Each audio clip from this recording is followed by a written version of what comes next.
Welcome to this very exclusive auction. और ये है, ladies and gentlemen, भारत के संविधान की ओरिजिनल कॉपी। उन 1000 कॉपियों में से एक जिन्हें कॉन्स्टिट्यूएंट असेंबली मेंबर्स के लिए स्पेशली तैयार किया गया था। A very rare and truly a collector's item, which was meant for those जिन्होंने 3 साल रात दिन एक करके इस किताब को मुकम्मल किया था।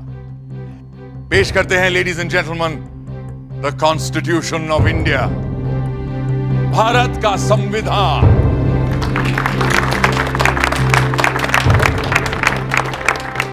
ये कोई आम किताब नहीं, बल्कि प्रतीक है हमारे मुल्क का। पर कभी सोचा है आपने कि ये मुल्क आखिर होता क्या है? समाजशास्त्री कहते हैं कि एक ही नस्ल, धर्म, जबान, परचम और हुक्म को मानने वाले बाशिंदों के समूह से बनता है एक मुल्क, एक देश। मगर हिंदुस्तान जैसे बहुत सी भाषाओं, धर्मों और तमाम जातियों प्रजातियों वाले सब कॉन्टिनेंट को किसी तंग नज़रिए से नहीं देखा जा सकता है। और ऐसे मुल्क, ऐसे समाज में पुरानी रीतियों को तोड़कर सबको साथ लेकर आगे चलने के लिए किसी पुराने कानून से भी काम नहीं चल सकता है। इसीलिए हमारे पुरखों ने बनाया था हमारा संविधान, हमारा कॉन्स्टिट्यूशन, हमारा आईन। ये आईन ही तो वो आईना है जिसमें देखकर ही हम खुद को पहचान पाते हैं और संवार भी सकते हैं। आज से मैं आपको इस जादुई आईने के अंदर के संसार की सैर पर ले जाऊंगी। ये कैसे बना, कब बना, किस किसने बनाया और क्यों बनाया? तो चलिए चलते हैं वहां जहां कहानी शुरू हुई थी, हमारे संविधान की। पर फर्स्ट थिंग्स फर्स्ट, पहले आप भी तो ठीक से देख लीजिए उस मुकद्दस किताब को जिसकी बात हम कर रहे हैं।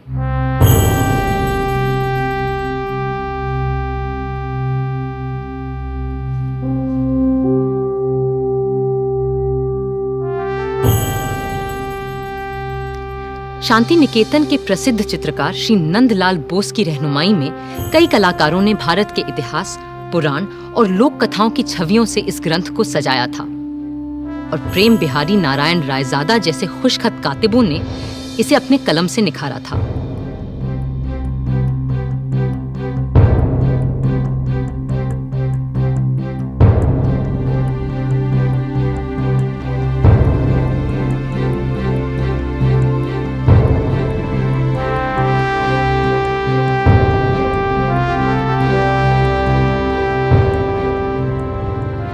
मगर ये काम मुश्किल होते हुए भी बहुत आसान था उस काम के मुकाबले जो इस संविधान की कल्पना कर इसे लिखित रूप देने वालों ने संविधान सभा में पूरे 3 साल लगाकर किया था।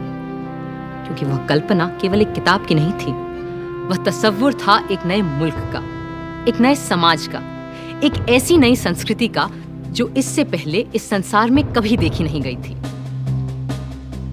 दिसंबर 1946 में जिस इमारत की तामीर शुरू की गई थी, असल में उसकी नींव बहुत पहले रखी जा चुकी थी। 1857 की क्रांति के दौरान बागी सिपाहियों ने भी हिंदुस्तान का एक अपना संविधान बनाने की कोशिश की थी। उनका विद्रोह तो जल्दी ही दबा दिया गया, मगर आजाद देश का एक अपना आईन बनाने का सपना न दबा था न हारा था। और जैसे जैसे महात्मा गांधी के नेतृत्व में आजादी की आवाज तेज हुई, तो अपना संविधान बनाने की मांग भी और तीव्र होती गई। My mentor Gopal Krishna Gokhale presented to the British government a note on the Constitution in 1914, and the British said, yes, we will accept it after the war. But now they want to make a constitution for us. But you know, a constitution for India should be and can be framed only by Indians. Now it works. What will you do with this spinning wheel, Mr. Gandhi?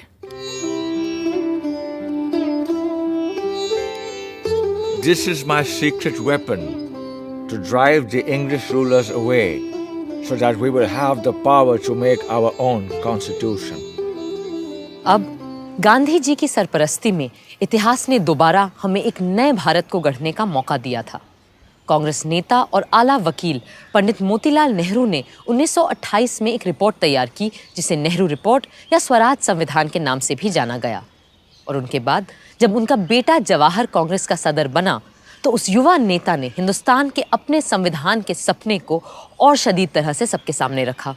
आजादी दी नहीं जाती, स्वतंत्रता किसी कानून के नुक्ते को बदलकर नहीं मिला करती। इस तरह तो नए निजाम के नाम पर अंग्रेजों की पुरानी गुलामी को और मजबूत किया जाएगा।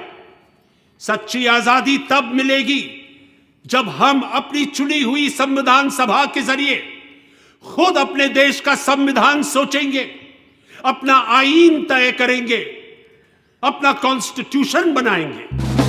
भारत माता की जय! भारत माता की! जवाब में अंग्रेजों ने सन 1935 में एक गवर्नमेंट ऑफ इंडिया एक्ट बनाया। ये एक्ट भारतीयों की उम्मीदों से न सिर्फ बहुत कम और अलग था, बल्कि इसकी वजह से कांग्रेस और मुस्लिम लीग के दरमियान दूरियां और बढ़ने लगीं। इस बीच दूसरे विश्व युद्ध के दौरान सन 1945 में डॉक्टर तेज बहादुर सप्रू ने सभी पार्टियों से मशवरा करके एक सांझे संविधान का खाका बनाने की कोशिश की। उधर वर्ल्ड वॉर II की मार और इधर आज़ाद हिंद फौज और भारत छोड़ो आंदोलन के चलते अंग्रेजों का भारत पर अनंत काल तक राज करने का इरादा नेस्तो नाबूद हो चुका था। विंस्टन चर्चिल युद्ध तो जीते, मगर बेचारे चुनाव हार गए और बर्तानिया के नए प्रधानमंत्री क्लेमेंट एटली ने कहा कि भारत के लिए नया संविधान बनाने और मुसलमानों को अलग अधिकार देने की मुस्लिम लीग की मांग पर काम फौरन शुरू किया जाएगा। इसी के मद्देनजर पहली बार हिज मैजेस्टी की सरकार के 3 कैबिनेट मंत्री एक साथ भारत भेजे गए और ये कहलाया cabinet mission. Believe me, India will be a much better place after you have left us to ourselves. That's precisely what we ought to do, Mr. Gandhi. Our only fear is whether it's possible to minimize the violence and the bloodshed which is predicted in this subcontinent when it breaks into Hindustan, Pakistan and Princeton. Then don't break India. But what about Mr. Jinnah's Pakistan? Why will you listen to my brother Jinnah if you are not ready to listen to others? And why do you presume that Jinnah will not see sense when you meet him in Shimla? I do wish your hopes come true when we meet in Simla, but it is important that you're also present there. What will I do there? I'm neither a member of the Congress nor of the Muslim League or of the other outfits that you have invited there. But still, we will need your wise counsel in Simla when discussions are held about an interim government and a new constitution for India. लाट साहब यानी vice Roy की शिमला कोठी में बैठक लग रही थी और वहां भारत भर की अहम सियासी हस्तियां जमा हो रही थीं। कांग्रेस की तरफ से आए थे उनके अध्यक्ष मौलाना आज़ाद, साथ में थे पंडित जवाहरलाल नेहरू, सरदार वल्लभ भाई पटेल और खान अब्दुल गफार खान। मुस्लिम लीग की तरफ से थे मिस्टर जिन्ना, जिनके साथ थे लियाकत अली खान, सरदार निश्तर और नवाब इस्माइल खान। फिर सिख, पारसी, ईसाइयों और दलितों के नुमाइंदे भी थे। उधर पूरे मुल्क में फैले सैकड़ों रजवाड़ों की तरफ से वहां मौजूद थे भोपाल के नवाब मोहम्मद हमीदुल्ला, जो उन दिनों चेंबर ऑफ प्रिंसेस के चांसलर थे। Friends, the winds of change have swept the old order all over the world, ever since this bloody war has started. And our new Labour government of Britain is of the opinion that the time has come for Indians to decide how they are going to govern themselves.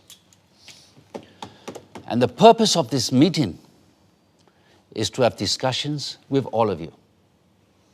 The representatives of British India and the Indian states is to secure a way of framing the constitution of a free India.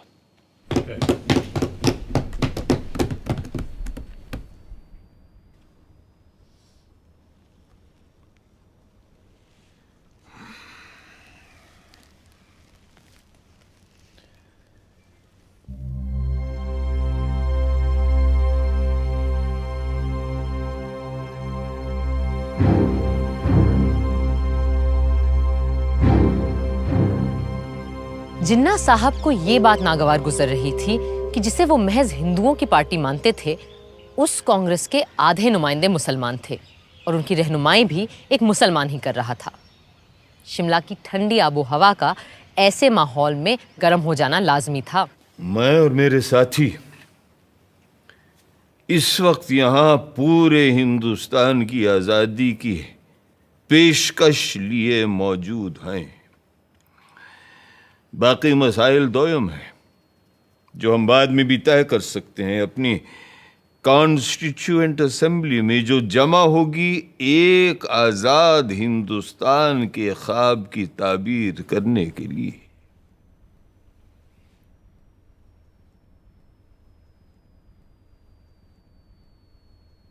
My colleagues and I stand here for the independence of the whole of India. Other matters are subsidiary to this and can be discussed and decided in the Constituent Assembly, which will make a blueprint for an India of our dreams. Dreams that may turn into nightmares for the Muslims of this country if we allow the Congress to have its way. That's why it's imperative that we Muslims of India have our own group of states that may decide its own constitution. What are the groupings you have in mind, Mr. Jinnah? All the Muslim majority states like Sindh, Punjab, Balochistan, and Northwest Frontier Province will form the first group. And the states of Assam and Bengal will be in the second group. Mr. Jinnah, if, as you suggest, these groups separate from the body of India, then pray tell us, what is left for the Constituent Assembly to make laws for? The rest of India in the center and the south? And what happens to the princely states? Well, they can have their own constituent assemblies. This is not acceptable to us. We are here to discuss the fate of a united India, not to break India into pieces. And if this is the purpose of this mission, I'm afraid we have no business being here. In that case, I'll be forced to adjourn the meeting. जिन्ना साहब चाहते थे कि हिंदुस्तान के पूर्व में असम और बंगाल और पश्चिम में 4 मुस्लिम बहुल सूबों के लिए एक अलग संविधान सभा बने और बाकी के भारत के लिए दूसरी संविधान सभा, और राजे रजवाड़े खुद अपने आप तय करें कि उन्हें किसी के साथ जाना है या खुद मुख्तार रहना है। जाहिर है कांग्रेस के नेताओं को ये अनेक संविधानों की सूरत बिल्कुल बर्दाश्त नहीं थी। कल कुछ लोगों ने ग्रुपिंग्स के लिए एक तजवीज़ पेश की थी जो हमारे मुल्क को मजहब व मिल्लत की बिना पर बांटने की एक पेशकश है। हम ऐसी किसी भी तरह की पेशकश के सख्त खिलाफ हैं। हिंदुस्तान एक मुल्क है, आप सुन रहे हैं लियाकत अली खान साहब, हिंदुस्तान एक मुल्क है और एक ही असेंबली इसका आइन बना सकती है जिसमें तमाम सूबों, इलाकों, मजहबों और फिरकों के चुने हुए मेंबरान और राजे रजवाड़ों के भेजे हुए नुमाइंदे भी शामिल होंगे।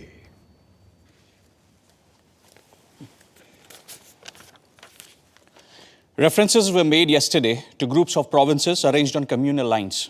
We are totally against any machinery to run any such groupings. India is one nation and it needs its constitution to be made by one assembly, which has elected representatives of the states, region, religion, and the nominated representatives of all the princely states as well. This is what I call the tyranny of numbers. Everyone knows here that such an assembly will have a brute majority of caste Hindus and their party, the Congress. And in the game of numbers, minority Muslims will have no say left. That's why we need 2 assemblies, so that Muslims can frame their own laws. मगर मेरे भाई जिन्ना, क्या आज तक हमारे पास हिंदुओं के लिए अलग और मुसलमानों के लिए अलग आइन थे? नहीं थे ना? तो फिर यक आज इन 2 कानूनों की जरूरत क्यों आन पड़ी? क्यों? I trust the British sense of fair play. But with the Hindus ruling India through their Congress, Muslims need a special constitutional protection. I have gone through the length and breadth of India And I know how vulnerable Muslims are feeling today. And as their sole representative here, it is my duty to... ये आपसे किसने कह दिया कि मुसलमानों के अकेले नुमाइंदे आप ही हैं? अरे भाई, मुसलमान तो हम भी हैं, क्यों मौलाना? Well, I do not need to establish my credentials here.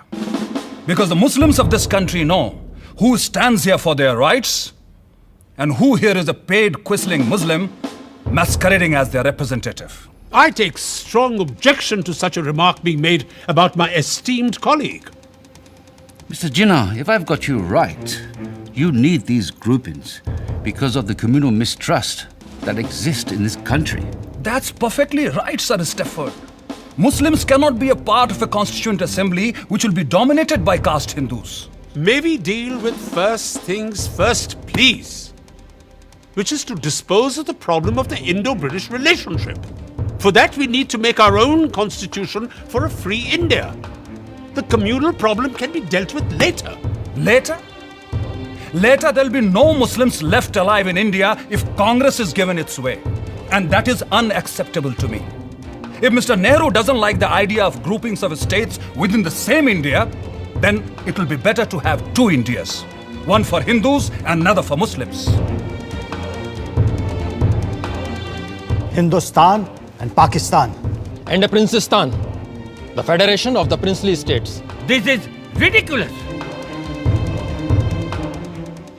It clearly indicates the reality behind the groupings proposal Mr. Jinnah is making. I will not be a party to this balkanization of India. No! India is one and will remain one country. कड़वा सच ये था कि अंग्रेज हिंदुस्तान में अपनी घटती हुई फौजी ताकत से अच्छी तरह वाकिफ थे और वो चाहते ही नहीं थे कि सांप्रदायिक आग को फैलने से रोका जाए। पर हाँ, जाने से पहले सत्ता वो सौंपना चाहते थे एक ढीले से राष्ट्रसंघ के हाथ, जिसकी लगाम हो सके तो उनके ही हाथों में रहे। इन्हीं सब बातों को लेकर 16 मई 1946 को एक समझौते का मसौदा बनाया गया। United Dominion of India will be given independence as and when the appropriate time comes. In the meanwhile, two constituent assemblies will frame the constitution. One for the Muslim majority provinces, which will be grouped Balochistan, Sindh, Punjab, and Northwest Frontier Province as the first, and Bengal and Assam as the second group. The Hindu majority provinces in the central and southern India will form another group and make their own constitution. But the central government will be empowered to run foreign affairs, defense, and communications, while the residual powers and the responsibility will belong to the provinces coordinated by their group. How can you have two assemblies for one nation? Are you suggesting that there will be Hindu constitution and Muslim constitution? And which constitution will be applicable to the central government? But sir, Assam is not a Muslim majority province. Then why? Gentlemen, please, these are only recommendations which have yet to be accepted by the two main parties, that is the Indian National Congress and the Muslim League, whose working committees are going into details of this plan, and there is no need for us to add anything more at this moment. Thank you. But Nehru is adamant he won't agree to such a proposal. I'm ready to sit together with Jawaharlal, for whom I have great regard, to convince him of the value of these groupings, since he has no desire that the British stay back in India any longer. And if I'm right, then even British do not desire to stay back here any longer. Not just Nehru. The entire Congress Working Committee is dead against the concept of two constituent assemblies and two separate constitutions. In that case, they must agree to partition and for the creation of two nations. Because the only way I can agree to one union of India is if Congress agrees to two groups, as proposed by me.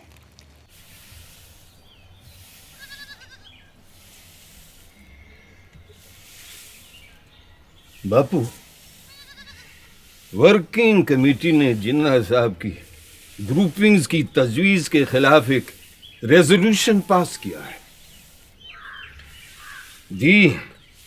Congress Working Committee agree that the groupings will hinder the concept of a united India and rejects any such demands put by external pressures which will hinder the working of any body constituted to decide the future of an independent country. There should be a sovereign body for the purpose of drafting the Constitution, and it must be unhindered by any external authority. ये है हमारा दस्तावेज बाबू। हम अपने देश का बंटवारा कभी कबूल नहीं कर सकते। अंग्रेजों ने हमारे साथ चाहे कुछ भी किया हो, उनके कैबिनेट मिशन ने अपना काम पूरा कर लिया है और अब उन्हें जल्दी है कि वो हमारी छाती से उतरे और जाएं। अब ये हम पर है कि हम कैसे अपनी इस दुखी अभागी धरती को सुखी और भाग्यशील बनाएं। कुल मिलाकर कैबिनेट मिशन असफल हो चुका था, मगर वो खाली हाथ वापस भी नहीं जाना चाहते थे। सो दोबारा एक बार मिलने और बातचीत का सिलसिला शुरू हुआ और 1 महीने की मशक्कत के बाद 16 जून को एक और प्रस्ताव सामने आया। Partition? The Congress will never agree to partition. Why would they agree to parity between themselves and the Muslim League in the interim government? And why will they not agree to have any Muslim members on behalf of Congress? How can 1/4 of the population be given half the population's seats in the cabinet? अगर हमने cabinet mission की सरकार में शामिल होने की तजवीज़ नहीं मानी तो न सिर्फ हमें सरकार से बाहर बैठना पड़ेगा, बल्कि ये मुमकिन है कि अंग्रेज हमें दोबारा जेल में डाल दें। अब इससे बेहतर यह है कि हम उनकी इतनी सी बात मान लें कि हमारी भेजी काबीना की फहरिस्त में किसी मुसलमान का नाम ना हो। खुद अपना नाम कटवाने की तरकीब बता रहे हैं आप तो मौलाना। सरदार, मुल्क किसी भी शख्स से बहुत बड़ा होता है और किसी भी मिल्लत से भी। मैं मौलाना की बात समझ सकता हूं। अगर हमने सरकार में आने का ये मौका हाथ से जाने दिया तो यकीनन मुस्लिम लीग और खास तौर से जिन्ना साहब इस बात का नाजायज फायदा उठाएंगे। बापू, आपका क्या कहना है?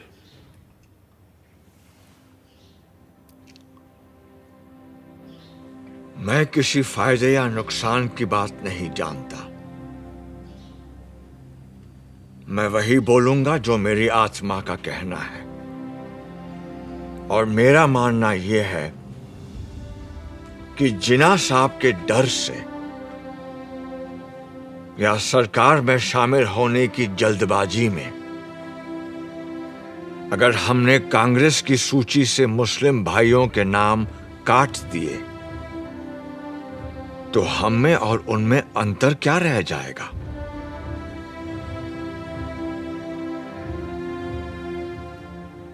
जिन्ना साहब सिर्फ मुसलमानों के नेता हो सकते हैं, पर आप लोग तो सिर्फ हिंदुओं के रहनुमा नहीं है ना? बापू, आपने सही फरमाया, मगर क्रिप्स और उनके साथी अभी रुकने वाले नहीं हैं, और अगर सरकार में शामिल होने के लिए हमें मुसलमानों को अपनी काबीना से खारिज करना भी पड़े तो क्या फर्क पड़ता है? मुझे फर्क पड़ता है, और मेरा ऐसी पार्टी से कुछ लेना देना नहीं हो सकता है। अगर आप लोग सरकार संभालने के लिए इतने उतावले हैं तो बनाइए आप सरकार। मैं दिल्ली छोड़कर जा रहा हूं। बापू, हम आपकी बात समझते हैं, पर अगर इस समय उन्हें फौरन जवाब नहीं दिया तो ये मौका हाथ से निकल जाएगा। अगर यही आप सबका फैसला है तो मैं अपनी हार स्वीकार करता हूं। मुझे अंग्रेजों की नीयत सही नहीं लगती, पर मेरी बात ही सही है। इसका कोई सबूत भी तो नहीं है मेरे पास।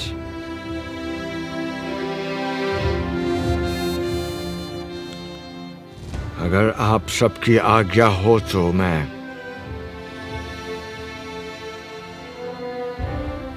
इजाजत चाहूंगा।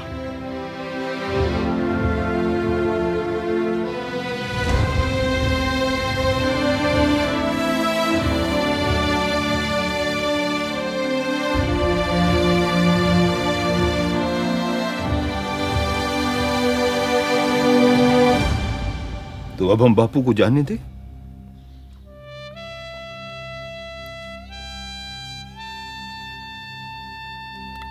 प्यारे लाल,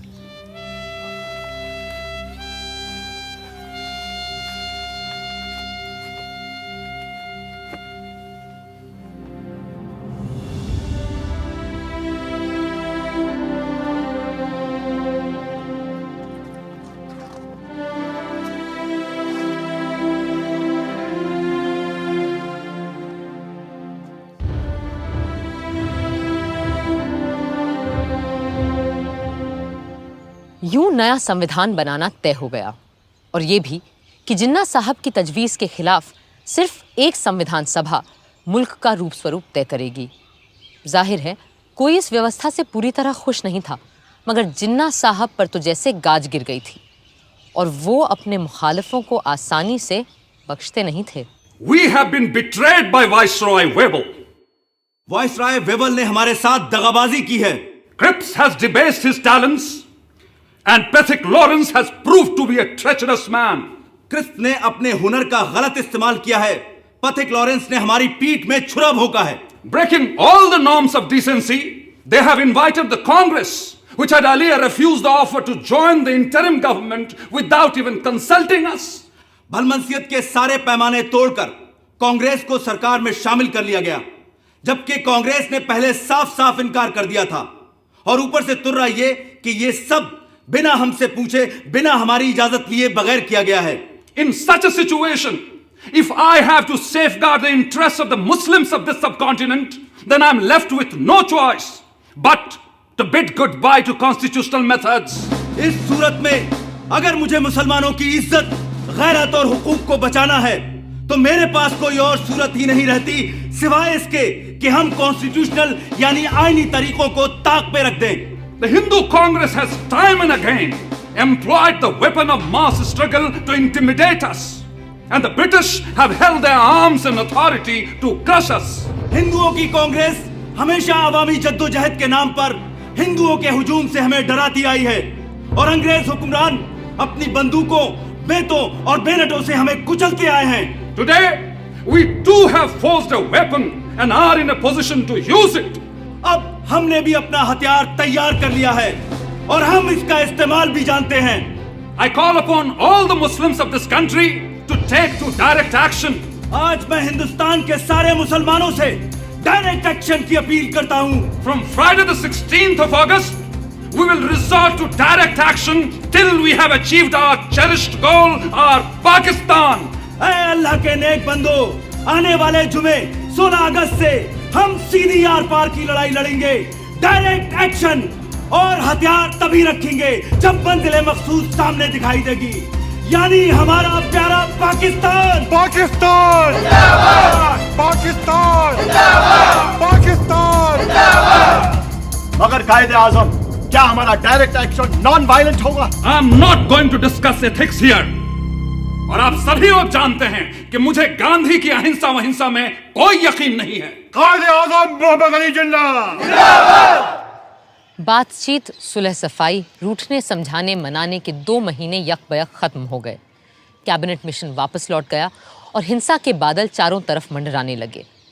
वाइसरॉय वेवल ने सारे गवर्नरों को बुलाकर पुलिस व्यवस्था को चाक चौबंद करने को कहा। पर बंगाल के गवर्नर सर फ्रेडरिक बरोज ने वेवल को खबर दी कि बंगाल के मुस्लिम लीगी प्रधानमंत्री एच.एस. सोहरावर्दी के कहने पर उन्होंने 16 अगस्त को सारे पुलिस महकमे को छुट्टी पे भेज दिया है। 16 अगस्त 1946 भारत के इतिहास के काले दिनों में शामिल होने जा रहा था। जिन्ना साहब की पुकार पर 16 अगस्त की सुबह से ही हथियारबंद लोग कलकत्ता की सड़कों पर उतर आए और हत्याओं का सिलसिला शुरू हो गया। बदले में दूसरे संप्रदायों के लोग भी निकल आए और सड़कों पर 3 दिन तक सिर्फ हत्यारों का राज था। पुलिस छुट्टी मनाती रही, फौज अपने ड्रैगन टैंक लिए बैरकों में बैठी रही और सड़कों पर कत्लोगारत, खुरेजी और आगजनी होती रही। 3 दिन में 4000 से ज्यादा लोग मारे जा चुके थे। बंगाल में जो हुआ उसके बदले में पहले बिहार और फिर बाकी भारत में भी हिंसा का तांडव मचने लगा। बंबई शहर तक दंगों की चपेट में आ चुका था। पर पूर्वी बंगाल के नोआखली में जिस तरह हिंसा का चक्र शुरू हुआ उसने सबको दंग कर दिया। सब छोड़ छाड़ कर गांधी जी चल पड़े नोआखली।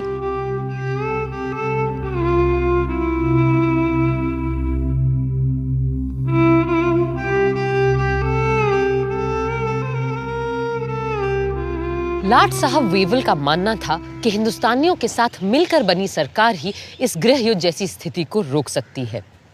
सो पंडित नेहरू ने अंतरिम सरकार में वाइस प्रेसिडेंट और सरदार पटेल ने गृह मंत्री का पद स्वीकार कर लिया। जिन्ना साहब ने तो पहले इस सब का मजाक उड़ाया, फिर 15 अक्टूबर तक उनकी तरफ से भी लियाकत अली खान ने वित्त मंत्री का पद संभाल लिया। जिन्ना साहब खुद सरकार में शामिल नहीं हुए क्योंकि उन्हें नेहरू से छोटा या बराबरी का ओहदा मंजूर नहीं था। यूं आर्जी सरकार तो बन गई, पर उसका चलना कदम कदम पर दुश्वार हो रहा था। गांधी जी ने तो बहुत पहले ही लाट साहब वेवल को इस खतरे से आगाह किया था। You must make your choice of one horse or the other.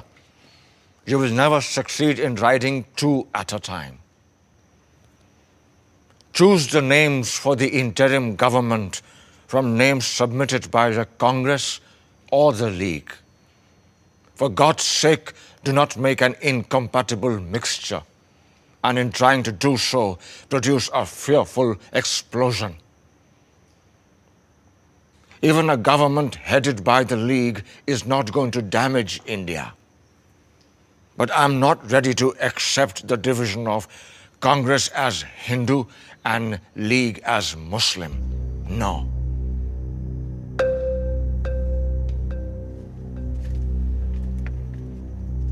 Wavell इतने हताश हो चुके थे कि उन्होंने अपने एक खत में सम्राट किंग जॉर्ज को लिखा, The situation reminds me of a childhood puzzle in which I had to manipulate marbles into their pens. Just as the last one seemed to get into place, the others invariably ran out. I am trying to postpone convening the Constituent Assembly as much as possible, and maybe have one more round of talks with Mr. Jinnah and Nehru. Perhaps in London, a city both of them have lived in and love. दिसंबर 1946 के London के बर्फीले माहौल से ज्यादा सर्द अगर कोई चीज थी तो वो था मिस्टर जिन्ना और पंडित नेहरू के बीच का रिश्ता। कई मुलाकातों के बाद भी जब कोई बात न बनी तो आखिर नेहरू जी ने अंग्रेजों को उनके घर में घुसकर अंतिम चेतावनी दे डाली। There is a great urge amongst the populace of India for political progress and for making a constitution. Mr. Jinnah's Muslim League is but a fly on the weighing scale compared to the vast force in India. And if the British authorities do not call for the Indian Constituent Assembly immediately, we will have to resort to another mass action against His Majesty's government. Thank you, gentlemen. Mass action के डर से British सम्राट की सरकार तुरंत मान गई और पंडित नेहरू के भारत लौटते ही 3 दिन के अंदर हिंदुस्तान का आईन बनाने के लिए कॉन्स्टिट्यूएंट असेंबली का मिलना तय हो गया। 9 दिसंबर 1946 के ऐतिहासिक दिन इसी इमारत में पहली बार इकट्ठा हुई भारत की संविधान सभा। प्रादेशिक विधानसभाओं से चुने गए नुमाइंदे इस ऐतिहासिक दिन के लिए सज धज कर पधार रहे थे। मुस्लिम लीग ने जैसा कि उम्मीद थी, इसका पूरी तरह से बहिष्कार किया। हिंदुस्तान को एक नया रूप देने के लिए, एक नए संविधान को आकार देने के लिए सारे महत्वपूर्ण लोग कॉन्स्टिट्यूएंट असेंबली में मौजूद थे। बस 2 लोग वहां नहीं थे, और शायद 2 सबसे अहम लोग, कायदे आजम मोहम्मद अली जिन्ना और महात्मा गांधी। संविधान सभा के बहुत से सदस्य गांधी जी से मार्गदर्शन और आशीर्वाद लेने उनके पास पहुंचे।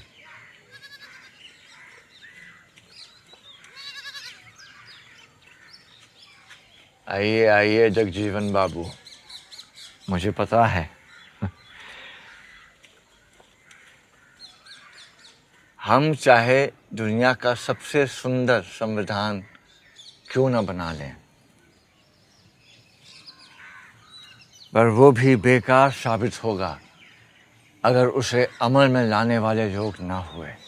बापू, मुझे पूरा विश्वास है कि हमारे यहाँ ऐसे अच्छे आदमियों और औरतों की कोई कमी नहीं है जो हमारे संविधान को कारगर करके दिखाएंगे। इसीलिए हम सब आपका आशीर्वाद लेने आए।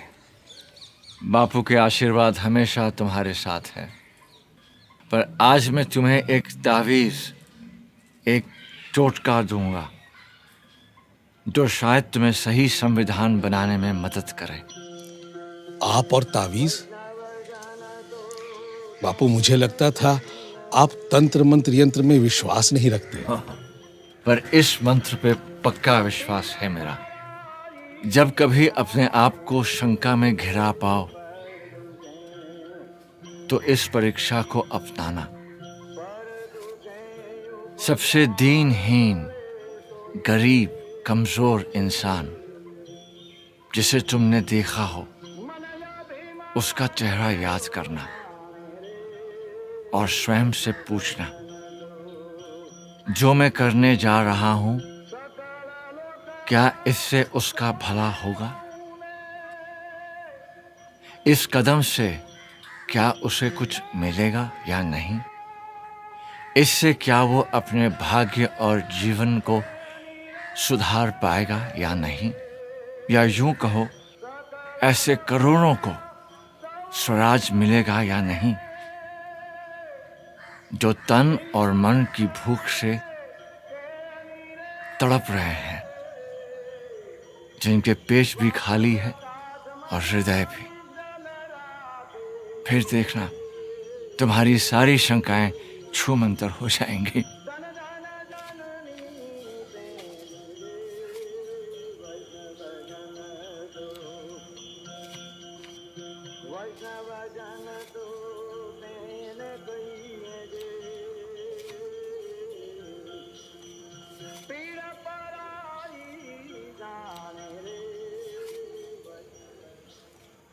संविधान सभा ने सबसे सीनियर सदस्य डॉक्टर सच्चिदानंद सिन्हा को कार्यकारी अध्यक्ष चुना और उनकी निगरानी में सारे सदस्यों ने शपथ ली। फिर सभा के परमानेंट प्रेसिडेंट के रूप में चुना गया डॉक्टर राजेंद्र प्रसाद को।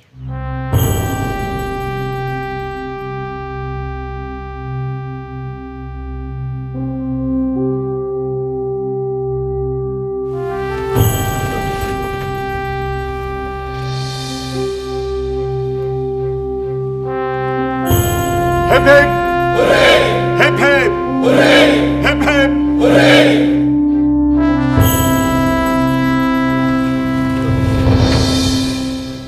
बहनों और भाइयों, अगर आप मुझे माफ करें तो मैं ये कहूंगा कि इस देश में जहां जात पात के इतने झगड़े फैले रहते हैं, आप लोगों ने हमें चुनकर एक तरह से अपनी जाति से बाहर कर दिया है और अपनी जात पात में बैठने से वंचित करके आपने हमें एक अलग, एक दूसरी जगह, एक दूसरे किस्म की कुर्सी पर बैठने के लिए मजबूर कर दिया है। और सिर्फ इतना ही नहीं, बल्कि शायद आप में से हर एक आदमी यह भी उम्मीद रखता है कि इस सभा के कार्यों में मैं कोई ऐसा कार्य न कर बैठूं जिससे कि ये बात जाहिर हो कि मैं किसी खास दल या किसी खास फिरके का आदमी हूं। पहले हिंदी और फिर अंग्रेजी में बोलते हुए राजेंद्र बाबू ने सबके दिलों को छू लिया। Above all, what we need is freedom. And as someone has said, nothing is more valuable than the freedom to be free. Let us hope and pray that as the result of the labors of this Constituent Assembly, we shall have achieved that freedom and we shall be proud of it. 13 दिसंबर के ऐतिहासिक दिन पंडित जवाहरलाल नेहरू ने संविधान सभा के सामने एक ऐसा प्रस्ताव रखा जो हमारे आईन की नींव बनने वाला था, और ये था संविधान के लक्ष्य और ध्येय के बारे में, AIIMS and objectives resolution. Mr. Chairman, the resolution that I am placing before you defines our aims and describes an outline of the plans and points to the way which we are going to tread. The resolution that I place before you is in the nature of a pledge, and I hope the House will pass this resolution, which is of a special nature. I beg to move, 1, this Constituent Assembly declares its firm and solemn resolve to proclaim India as an independent, sovereign republic. Bharat की अक्षुण्णता, अखंडता और स्वायत्तता से लेकर नए भारत में सबकी समानता और एकता तक की बात अपने प्रस्ताव में रखी थी पंडित नेहरू ने। 2, wherein shall be guaranteed and secured to all the people of India justice, social, economic, and political, equality of status, opportunity, and before the law, freedom of thought, expression, belief, faith, worship, vocation, association, and action. एक एक करके 8 नुक्ते सामने रखे थे उन्होंने, और हमारे संविधान का पूरा नक्शा कुछ ही शब्दों में खींच दिया था। मगर उन्हें भी आज संविधान सभा में कुछ लोगों की कमी बहुत खल रही थी। आज इस असेंबली में हमें बहुत से लोगों की कमी खल रही है। हमें अच्छा लगता अगर और भी सभी इलाकों, सूबों और राज्यों के नुमाइंदे हमारे बीच होते। एक और शख्स आज यहां मौजूद नहीं है, मगर वो हम सब के दिलो दिमाग से दूर नहीं है। हमारे महान नेता, हमारे राष्ट्रपिता महात्मा गांधी जी, जिनकी लगन और मेहनत के बदौलत ही आज ये असेंबली मुमकिन हो पाई है। बापू यहां मौजूद नहीं है क्योंकि अपने आदर्शों को पूरा करने के लिए वो हिंदुस्तान के किसी कोने में चुपचाप काम करने में जुटे होंगे। पर मुझे इस बात का जरा भी शक नहीं कि उनकी रूह हमारे बीच यहां मौजूद है और हमें अपना आशीर्वाद दे रही है।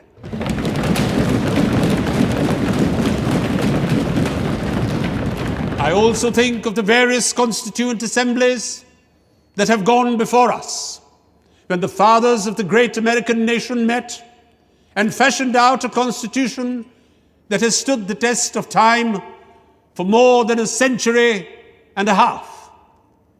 My mind goes back to that constituent assembly which met in the lovely city of Paris, and how the king and other authorities came in its way, and it still continued. Even the room for that meeting was denied, and the Constituent Assembly betook themselves to an open tennis court and did not disperse till they had finished the task they had undertaken. We too, whether we meet in this chamber or in the fields or the marketplace, will go on meeting and continue our work till we have finished it. 13 दिसंबर को AIIMS and objectives resolution के साथ पंडित नेहरू ने हमारे संविधान की नींव रखी थी, और 14 दिसंबर को जिन्ना साहब ने संविधान सभा की पूरी बुनियाद पर ही सवालिया निशान लगा दिया। Is complete independence the goal of the Muslim League? What do you think we are fighting for? Our goal is complete independence, certainly. The complete independence of Pakistan. But Mr. Jinnah, if the Congress accepts the proposals laid down by the British government, would the Muslim League be then ready to take part in Constituent Assembly? It's all very well to talk in this loose way about Constituent Assembly. The reality is that the Congress with 292 supporters, there might be a few less, has a brute majority, where the Muslim number is only 79. Is that what people understand when they talk of democracy? The truth is that between the Hindus and Muslims in India, there is no such thing as democracy. Does that mean that the Muslim minority wants a veto on the progress of the majority? What majority do you mean? If you mean the Hindus, then we wish them Godspeed. Go ahead and establish your Hindustan. Frame your constitution for the Hindus, but then leave us alone, and we shall frame a constitution for Pakistan. ये तो बस आगाज था। आगे और तमाम अड़चनें आनी बाकी थीं। अब देखना है इन चुनौतियों का सामना कैसे किया हमारा संविधान बनाने वालों ने।